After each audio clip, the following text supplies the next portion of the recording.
Вот такая у нас фацелия. Это мы показывали в предыдущем видео, когда эта фацелия цвела. Сейчас она уже отцвела, я ее скосил. Она, семена просыпались и уже вот это проросли второй раз. Где-то через неделю-две она зацветет. И будет уже цвести потом до самых морозов.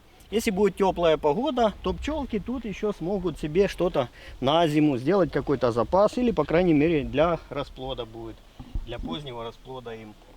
Но, конечно, эту фацелию приходится поливать, потому что уже климат у нас сухой становится. И так бы, конечно, если бы не поливать, она бы так не проросла.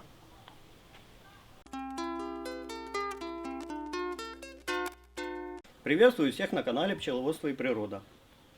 Сегодня я приготовлю подкормку для пчел на основе КАС-81 и раздам в кормушки. И это все сейчас вам покажу. Значит, пропорцию я делаю 1 к 1,5.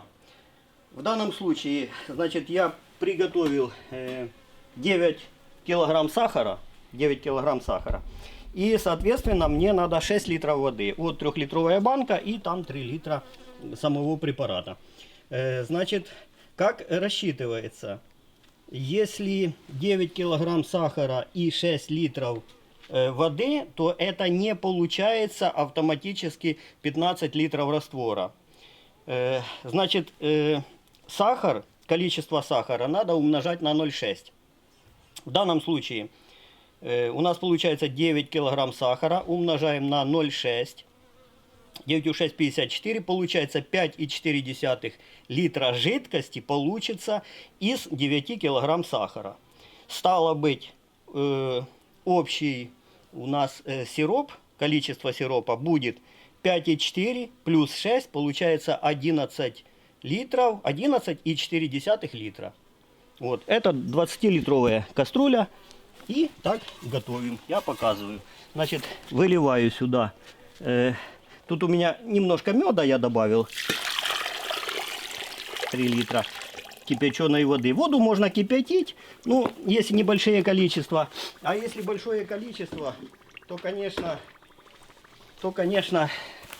можно делать и сырой воды. И вот этот препарат, который мы показывали в прошлом видео, мы его, вот он уже настоялся. Теперь его надо вот таким вот образом процедить. Сейчас мы его процеживаем. И я показываю.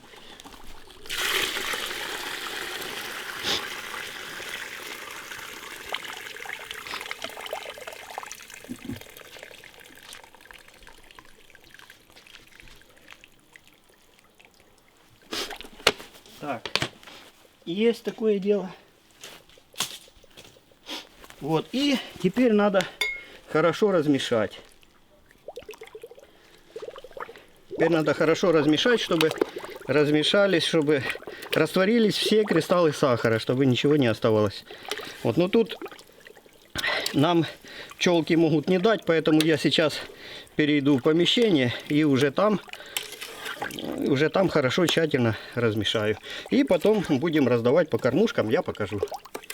После того, как сироп остыл, значит, он должен остыть приблизительно до такого теплого состояния. Горячим раздавать нельзя. Вот. Мы разливаем его по кормушкам. Для кормления я применяю вот такие кормушки из бутылок. Я показывал зимой изготовление таких кормушек. Вот сейчас мы в них будем раздавать сироп. И потолочные кормушки там у меня, я покажу на пасеке. Делать это очень надо быстро, потому что уже безвзяточный период. И пчелки сейчас лезут во все щели. Значит так, вот так я разливаю. Ну, конечно, точную дозу тут уже не рассчитаешь, но приблизительно надо, чтобы всем там как бы более-менее поровну было.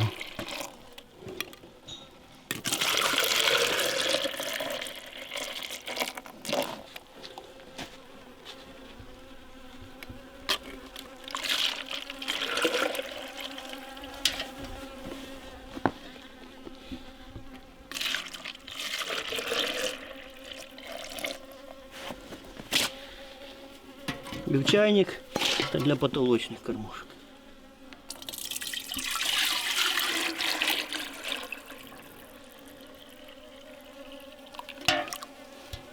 Все, сразу закрываем и идем раздавать.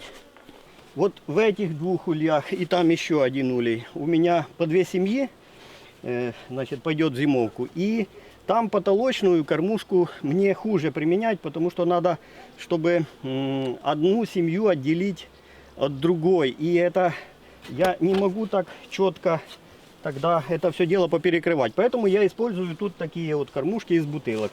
Ну и показываю. Значит, здесь вот в этой семье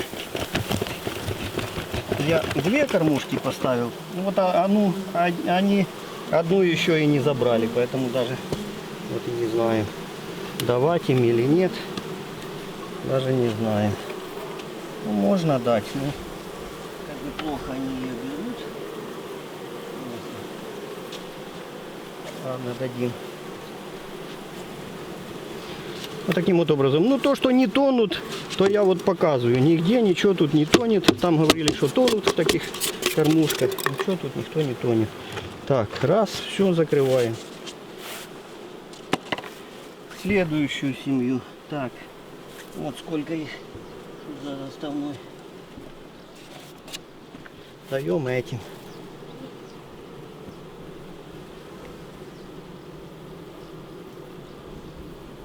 А так, чтобы не придавить, надо аккуратно ставить. Так, 2 есть. Так, даем этим.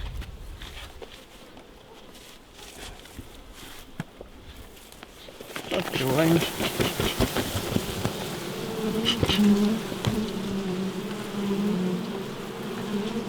Так, достаем кормушку. Вот.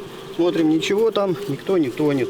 Я обычно вот так вот пересыпаю пчелок туда, чтобы они быстрее начинали брать.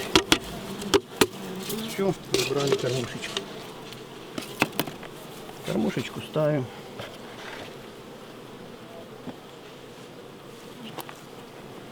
Закрываем. Следующая семья.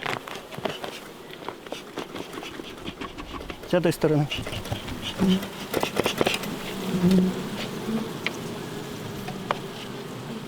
Так, кормушечку ставим, а эту забираем. Вот, пустая. Пустая кормушечка. Пересыпаем пчелок сюда. Все. Забираем. Ставим.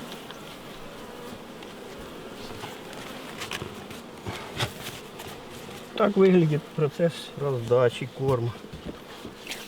Так, и там еще один улей с такими кормушками.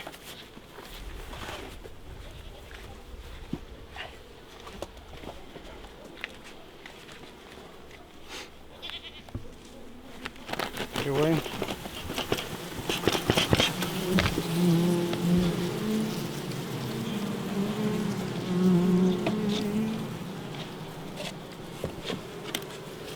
Достаем кормушечку, пчелок высыпаем сюда, чтобы они быстрее начинали. Все.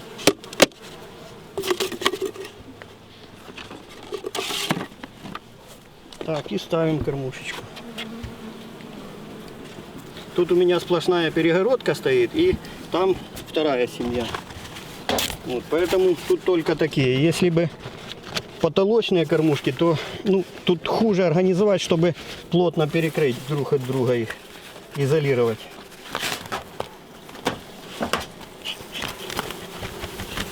Ну, пчела у меня карника, в принципе, они не злобливые, это разве случайно может ужалить, а так они, в принципе, разве что придавишь.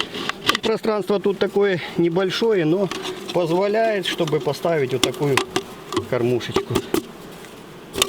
Вот нигде утонувших нет. Я вот там мне писали в комментариях, что будут тонуть. Нигде ничего тут не тонет. Раздача быстро происходит. Все. Дальше из чайника я раздаю в потолочные кормушки. И так показываю. Они у меня уже стоят, и здесь я уже недели 2, наверное, их кормлю. Они уже привыкли к этим кормушкам. Я обычно так не открываю, но вот я покажу, как это выглядит. Вот так они досуха все там выбирают. Здесь такая планочка для того, чтобы они сюда подходили. И разливаю я вот так Никто здесь, опять же, никто ничего никак не тонет. Вот таким вот образом, если даже какая попадает в сироп, она потом выходит с этого. Вот. Ну вот я просто покажу и вот так прикрываю. Доступ там у них есть. Сюда вот они выходят. Все, вот так закрываем. И все. Идем к следующему.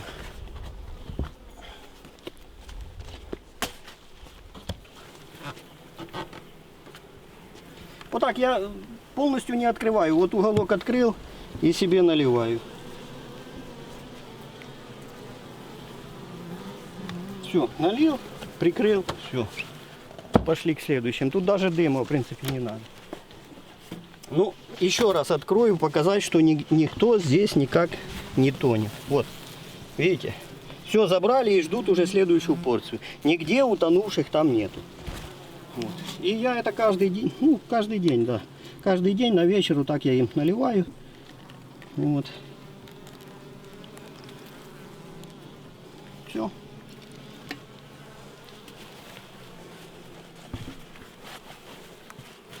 Закрываем. К следующему идем.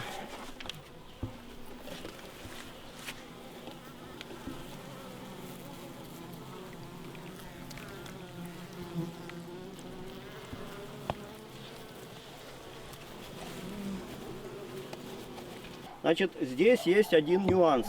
Обязательным условием при вот таком осеннем закармливании пчел в зиму необходимо максимально сокращать литки. Все литки максимально сократить. Буквально там вот нижние вот на 1-2 пчелки, вот видно. Верхний то же самое максимально. Для чего это? Вот сразу видно, пчелы-воровки пытаются, слышат запах и уже пытаются туда проникнуть. Но это вечер, сейчас их меньше. Днем их здесь целые тучи кружатся, пытаются малейшая щель туда проникнуть. Для того, чтобы пчелки могли охранять свое жилище, не пустить пчел-воровок, им нужно помочь максимально сократить литки. Нельзя нигде ни капли пролить сироп или мед тем более. То есть, если где-то пролился случайно сироп, его водой сразу надо залить. То есть, меры предосторожности применять. Ну, вот такой нюанс. После каждого кормления на пасеке сразу начинается ажиотаж. И пчелы начинают искать, где появился этот взяток. Вот сразу видно такой, так, возле литков, там, возле всех ульев начинается такое движение. Пчелы ищут, где этот взяток. Где же он? Ну, а поскольку они привыкли в природе искать этот взяток, сразу вылетают и начинают искать, где же это появилось. Хотя он у них непосредственно в улье. Ну все, вот так выглядит процесс раздачи кормушки. На этом все. Подписывайтесь на канал, пишите комментарии. Пока.